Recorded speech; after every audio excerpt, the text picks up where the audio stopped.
Hey guys, Nick here and welcome back to another video. This is going to be a really nice, quick and easy Davinci Resolve tutorial. As the title suggests, we are going to be looking at a Luma fade transition, something similar to this. So as you can see, we transition between the two clips, and as you see, we have a nice Luma fade transition right there, and we go to our second clip. This is actually really easy to do, so let's open the media pool and we're going to start from scratch. So we're going to drag our 2 bits of footage down into the timeline. So with the footage in the timeline, all we're going to do is find where we want the transition to start. So Command B on this one here to cut that, bring this piece of footage up and just going to cut it there as well. Similar to the other transition tutorials we have done, you can click up here if you want to check some of them out. And now we have the 2 bits of footage overlaid. All right. So to grab this, we're going to select them both and go new Fusion clip. And with that, we're going to jump into Fusion. Select the Fusion clip down here via the clips menu. If it hasn't already loaded, to open the clips, you can just click that one there.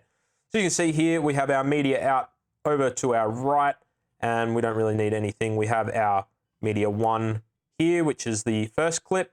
And then media 2 here, which is the second clip.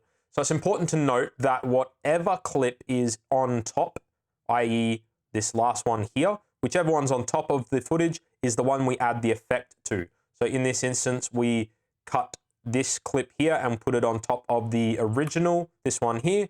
So that's the one we're going to add the effect to. So with media in 2 selected, we're just going to do shift space and we're going to type in Luma.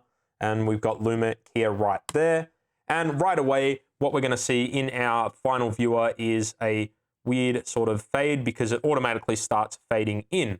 So over in the inspector, we have our controls. So we can choose to fade in via luminance or specific channels, saturation depth, all that sort of stuff. Fiddle around with it. Today, we're just going to look at luminance. And here we have our low and high. And this is sort of, if we play with the slider, you can see this is how we sort of grow the transition. All right, and it's important to note that we need both of these sliders, both of these points at the other end. So both on 0 or both on 1 for the transition to have been completed. So because we are transitioning from this clip, we want to start with it set to 1 and 1. And all we're going to do is find a point where we want to set a keyframe, select a keyframe, go forward a little bit. Doesn't have to be too precise, and we're going to just drag both points to the other side like so. And if we play this back, straight away we have our Luma fade right there.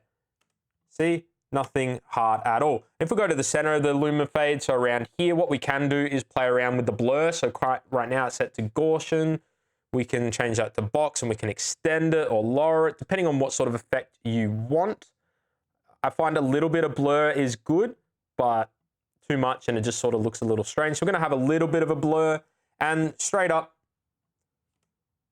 that's the effect pretty much done. The last thing to do is to open our spline editor. Make sure we check Luma here, and all we're going to do here is select the start and finish keyframes and just smooth out those curves so we have a nice fade in and out. Just a little added touch to make it a little bit smoother. Jumping across to the edit tab, we have our Fusion clip there, and if we let this buffer through, now we have our clip fade into our other one, just like that. And we have created our Luma fade transition so easy. It's a really great technique, fading between clips that have high contrast. So like this one here has a nice bright sky with some dark accents, which makes it a really good candidate for it to fade into this one here. And if you wanted to color grade the clips, which you can't quite do at the moment because if we go to the color tab, you're going to notice that it has Fusion clip as 1. So all you need to do is right click on the Fusion comp, open in timeline. Then we can jump over to the color tab here. And if we want to do some crazy effects, let's just pump some blue tones into that one. Some red, I don't know, like why not? And now we can go back and you can see we have our color applied. And if we go back to our Luma fade example, this is going to look real freaky. It's going to fade in on the color there. Just an example of how to color grade your footage after the fact. So there you go, guys. Nice, quick, easy tutorial, how to do a Luma fade transition inside Davinci Resolve. If you enjoyed the video, hit that thumbs up button. If you really like the video, consider subscribing to the channel. And until the next one, I'll catch you guys later.